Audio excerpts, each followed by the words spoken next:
Animal Love Languages. My name is Shannon Cutts, and I'm an animal intuitive and sensitive and Reiki practitioner. And behind me, barely visible, I know, nesting, a little roosting in my hair today because I'm wearing it down, is Pearl Cutts, my 23-year-old soul bird and creative muse. He never misses an episode. We're here today with Kara Udziela from Pet's Eye View. We're talking about all things animal communication. Welcome, Kara. Hi, thank you for having me, Shannon. I have been trying to make this happen for months now. You were actually one of the first people that I talked with about doing this podcast series, and then my own life intervened, and you've been so patient and so present, and I'm really excited. We're finally getting to do this. And of course, for those of you who are just joining us, we have our broadcast on YouTube, and we also have podcasts. The homepage is on Anchor, and then you can find us on Spotify, Apple, Google, all those great places.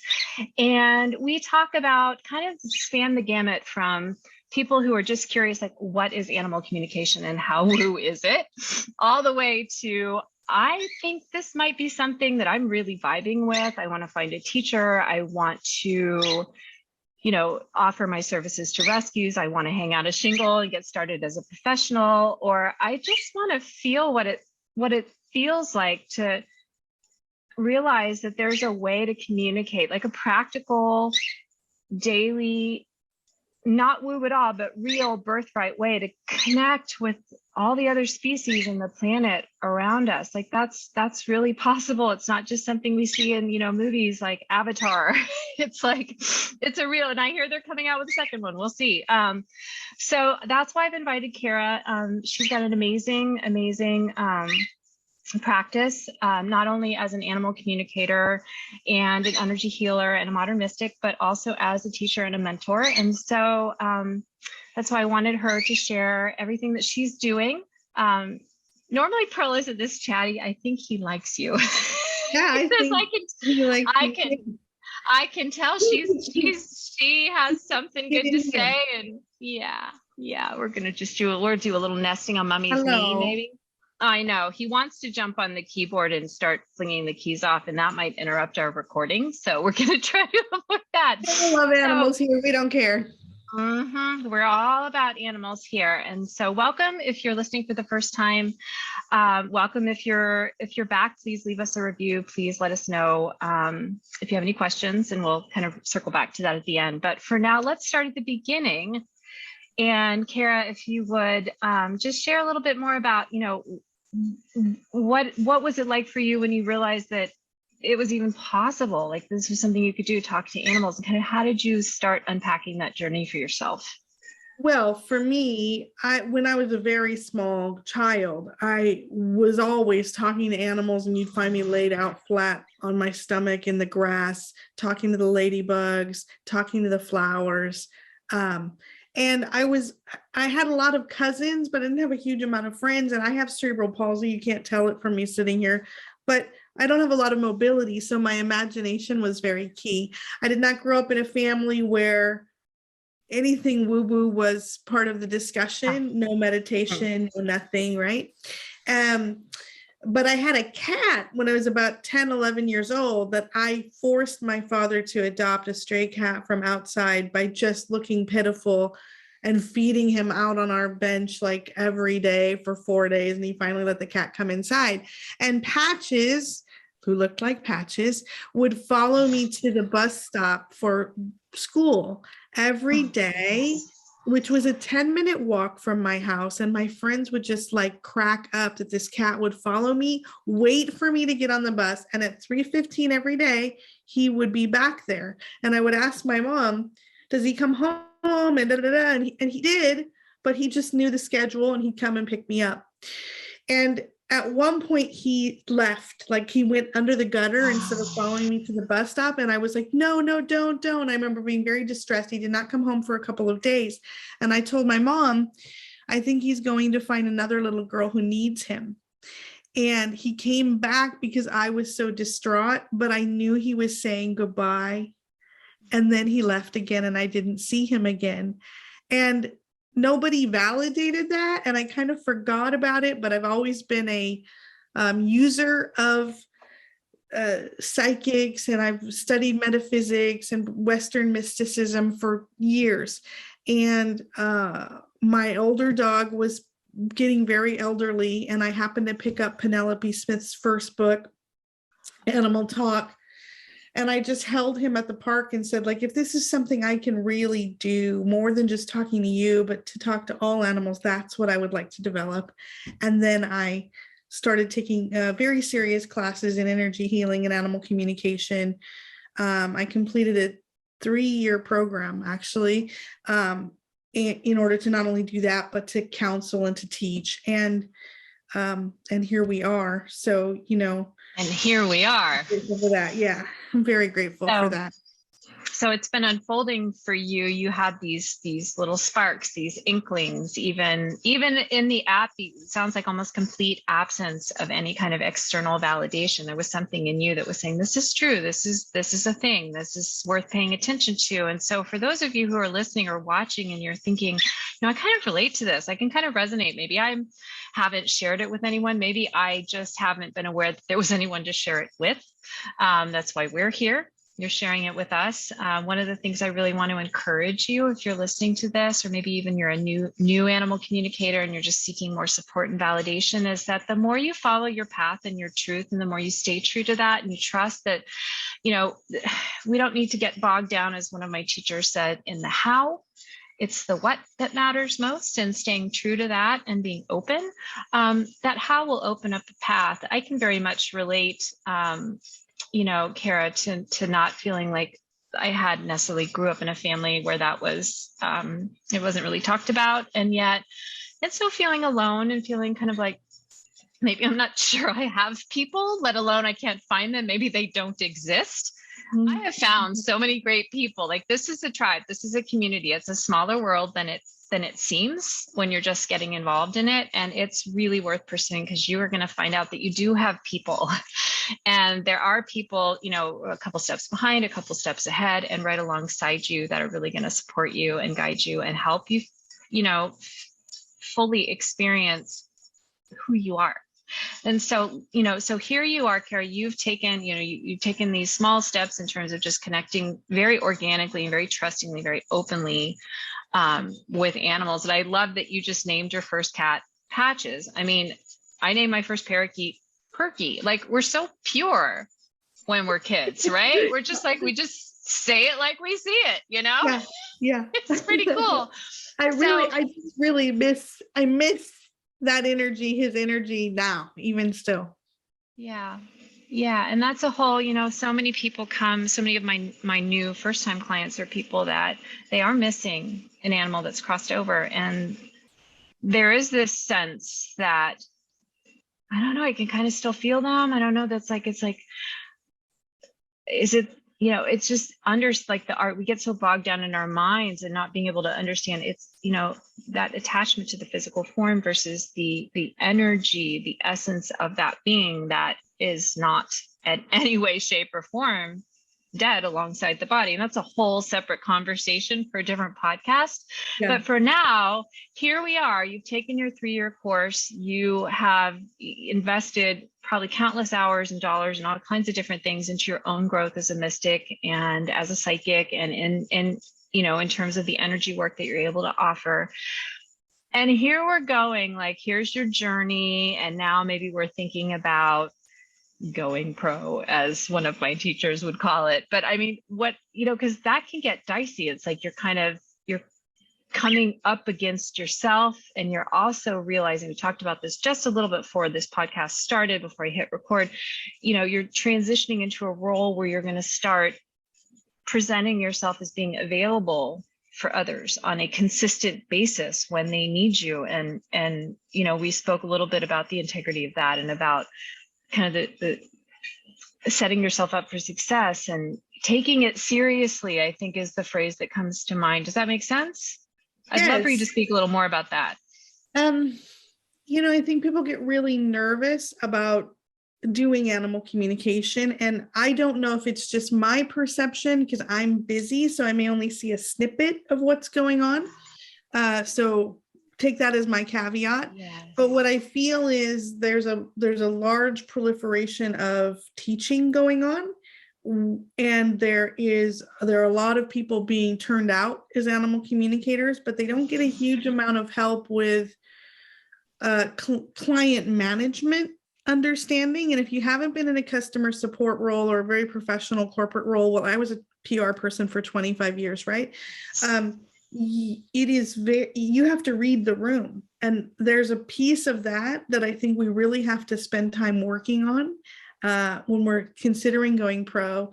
And I don't know if this is what you're asking about, but for me, I think the energy healing component is really important. So when you're choosing a teacher, choosing a school, or choosing a set of those things to go together, because let's say that you don't resonate, like there may be a communication school that you don't resonate with the people who lead that school, but they've got a lot of pieces in that school that you like, right?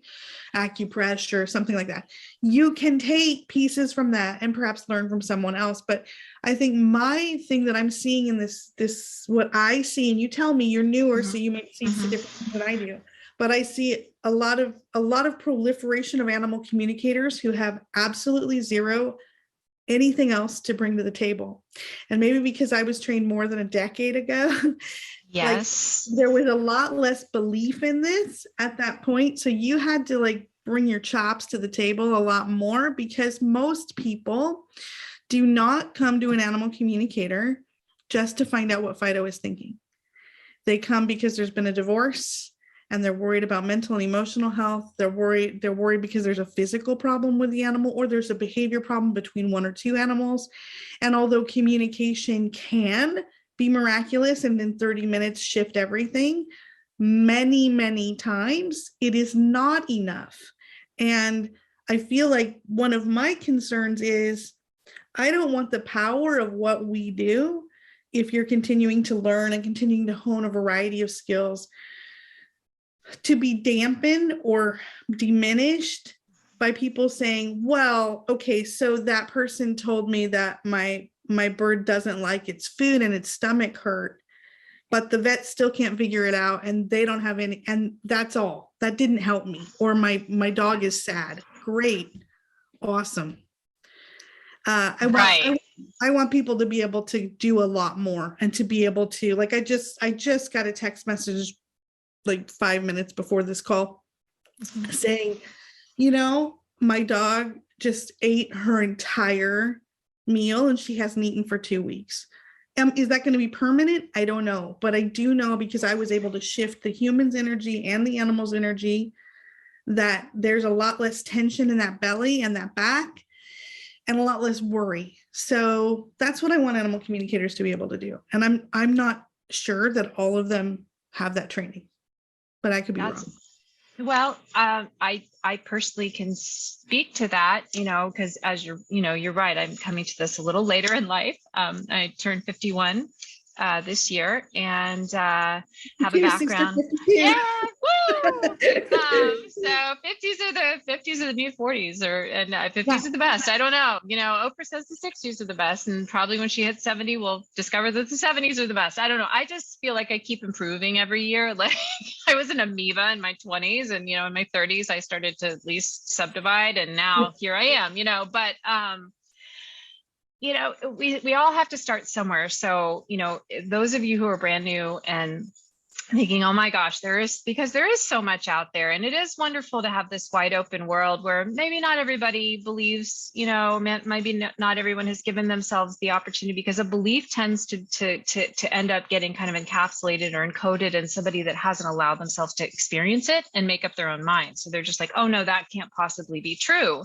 Sometimes people have a bad experience too. I've worked with clients who said, well, this other animal communicator just told me like exactly what you said, my animal is sad, or my dog's stomach hurt, or whatever. And it's like, okay, good information, but what do I do next? And so it's the next part, and understanding that this journey will unfold, and setting an intention when you start. You don't have to know everything. You don't have to be able to do anything, but what's really good to understand is that you have a whole network around you, and building a referral base, understanding that you may have certain a predisposition or a special gifting or a special area of interest, that maybe like I have colleagues that almost exclusively they're just passionate about working with lost animals. That is really not something I do. I tend towards medical intuition, and it will always, there are communicators that specialize in end of life transition, pet hospice, afterlife communications, pet mediumship.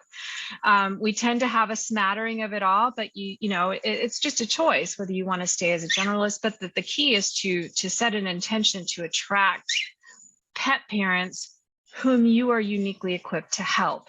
And that's a bigger piece of what you're talking about, Kara, where it's like when we're starting to realize, I really want to be of service. Like I really care. That can be a big thing to take on. Like, oh my God, I don't know if I want to care that much. Oh my God, I don't know if I want to be awake at 2 a.m. thinking about, the sobbing person that I held space for an hour on the phone or on Zoom or, earlier today. And it's like setting yourself up for success in your own personal life behind the scenes so you can be there for someone else, understanding the mechanics of crafting a message and tapping into your mission and putting the systems and the processes in place so you don't go crazy when you start to get busy like you are, Kara. When you're like, wait a minute, I have 5 million things to do. Maybe, it's just like, so putting a firm foundation under yourself and just being willing to take it step by step. So, let's talk about that a little bit, that overwhelm that comes up. Let's say somebody is listening to this right now and they're like, I've met several people that I've taken classes alongside. They don't really want to do this professionally per se, like, choose their pricing and go into all of the gritty, granular details of building a business, but they're very connected with an animal charity. And they would really love to help with placements, to help connect with animals and make sure that that placement is a good fit for the animal and the person. Whatever your passion is, let's talk about, being able to get started without walking out on a tightrope with no safety net and feeling like I don't have the integrity and the breadth of training, because we all have to start somewhere, right? So where would you suggest? Like, I know you have classes, I know you have mentorship. Like if you were talking to somebody that was brand new, like how would you guide them to get started? Maybe working with you, just, I teach, my focus with my main signature course is animal lovers who have some spiritual connection. They're more spiritually minded, metaphysically minded. And I teach animal communication and energy work and some of my special types of guided visualizations and things for them to be able to use in their home on their animals. So the people that come to me generally have a house full, and they have maybe one or two that are not getting along, or one who may be older, and they want to support it. So I like to think of pet owners as spiritual animal guardians, and I help them to work on themselves first. So there's a lot of personal development training combined with the animal metaphysical, energetic training, and the communication. So it's a month-long course. That there are a few people that will go on from that and work with me at a deeper level, or if I don't think I'm the right person for them, I will refer them to another school that I think is excellent for them. Because I'm not a school, and I don't have that aspiration at this moment. Gotcha. I am a teacher, and I also know what I'm great at teaching, and I call myself an animistic. Nobody understands the term. I love that. I love that. But I spell it ANIMYSTIC. Now, animism, spelled with 2 I's, means that everything is imbued with life. I have a deep British mysticism, Druidic kind of background. And so I like to have people see the connections between all life. And then it's not too many steps away from talking to your dog to talking to the tree outside, or the wind, or the fire, So that's kind of where I sit. But what would I suggest? Your question was, what would I suggest to someone getting started? You need to find the people you resonate with, because you're going to spend a lot of time talking to me as a teacher, talking to someone else as a teacher, and also be aware of the larger schools. Like, you're not going to be talking to the teacher as much. So you're going to be talking to some of their assistants. See if you can meet those assistants before you do that, or be part of a free Facebook group and see if you like that vibe. That's what I would suggest. Once you've had some training, look, I feel you should have about 60 cases under your belt before you are talking to anybody that someone has looked at with you or jumped in and helped you, and said, nope, that's not right. You've had some counsel at that level. So you have a degree of confidence, whether you're going to charge or you're not going to charge, that you're fairly accurate. We're not going to get it 100% of the time. And one of my failings, and I'm sure many other animal communicator failings, is I want to be 100% accurate 100% of the time, and I will beat myself up into the ground. So I think if anybody's watching this who is not an aspiring animal communicator, who's just a person wondering what the heck this is, please know, we want to be, we feel terrible when we cannot help you. If something doesn't shift or move, we want to be 100% accurate. And we are, if we've done our stuff, we're very accurate a lot of the time, but this is not an exact science, And I guess the other thing, and this is just occurring to me, so forgive me if I'm rattling on a little bit. I love it. I'm learning a lot.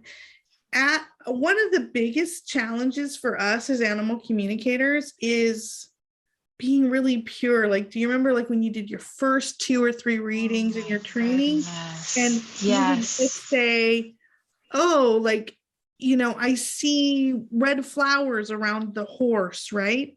Right? That's what you see. Instead of when you've done 3,000 to 4,000 readings, once you see that red line inside of a dog's stomach, it's very likely that you're going to say that's IBD.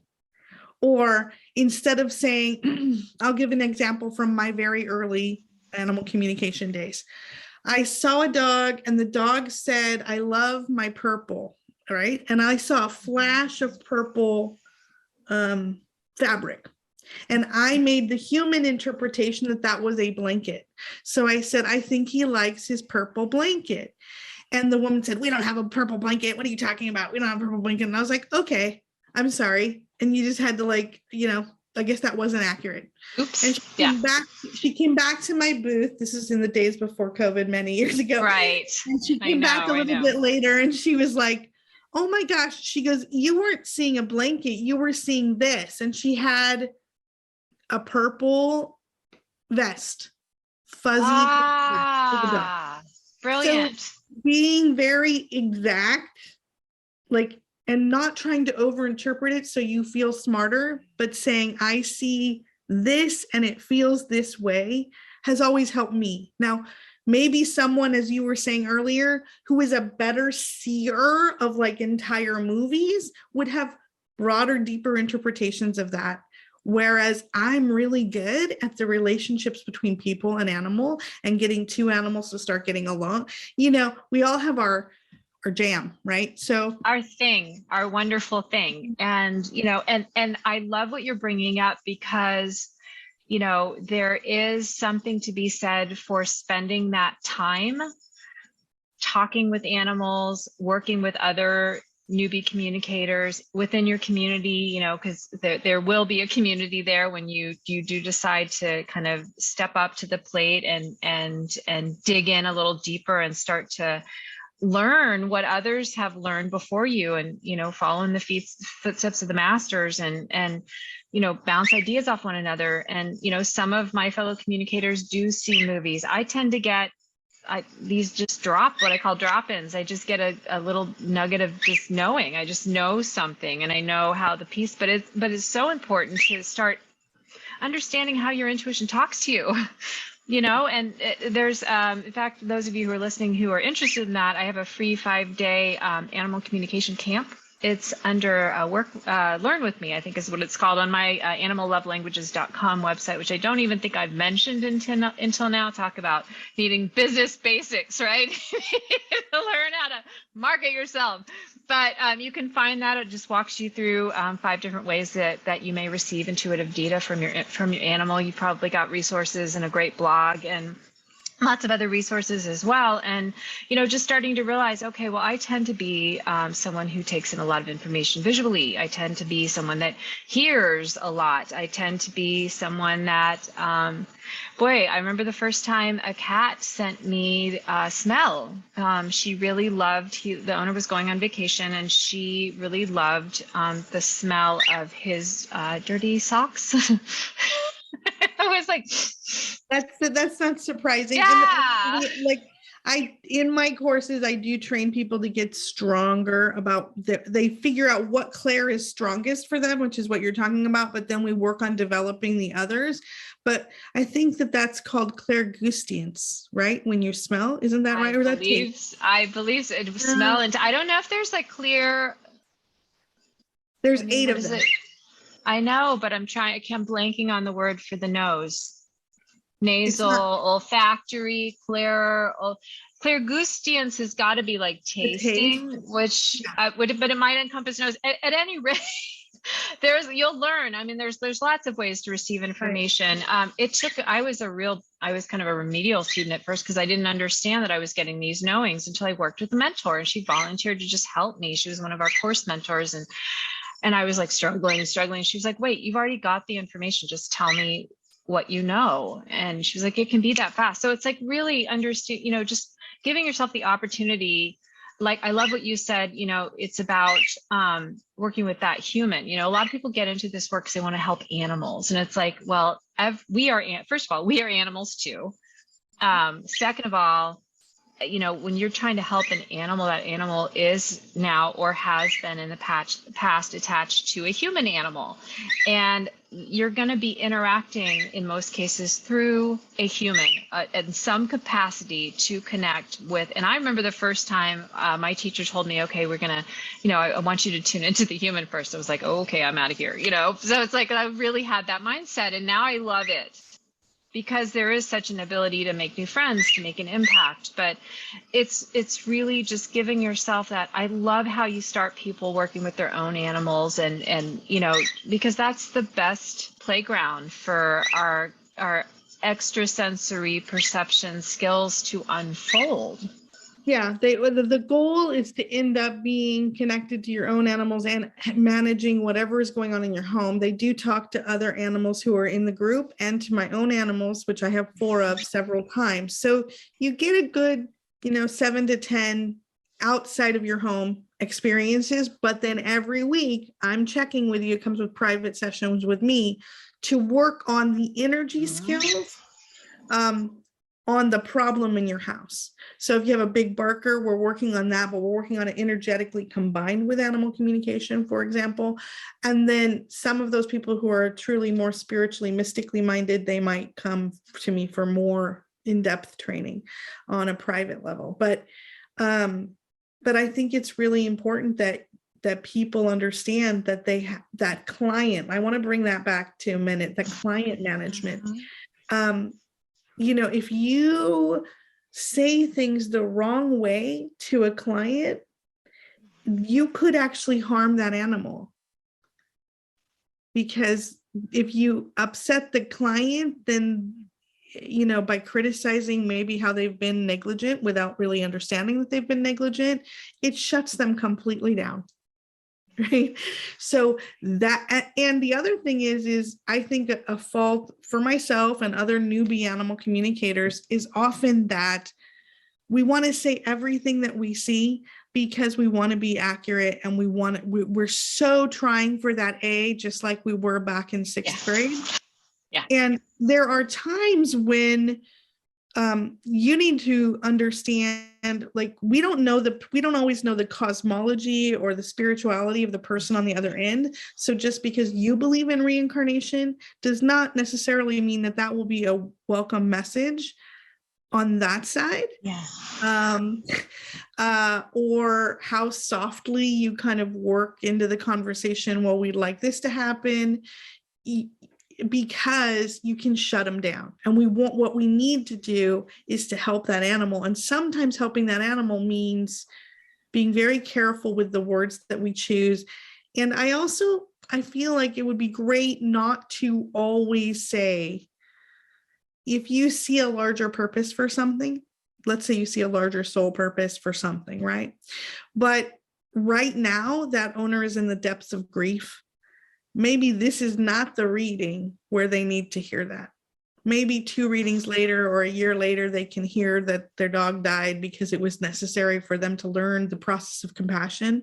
But today, if you're reading their energy, as you just said, you're reading their energy, if you sense that they're not strong enough to take that, I personally would move that session more toward a grief energy session using EFT or something different, so we can lighten the room, and then Fido can come and give them more messages, or the horse can come and give them more messages, because they're not so clouded. If you know how the aura feels really clouded, right?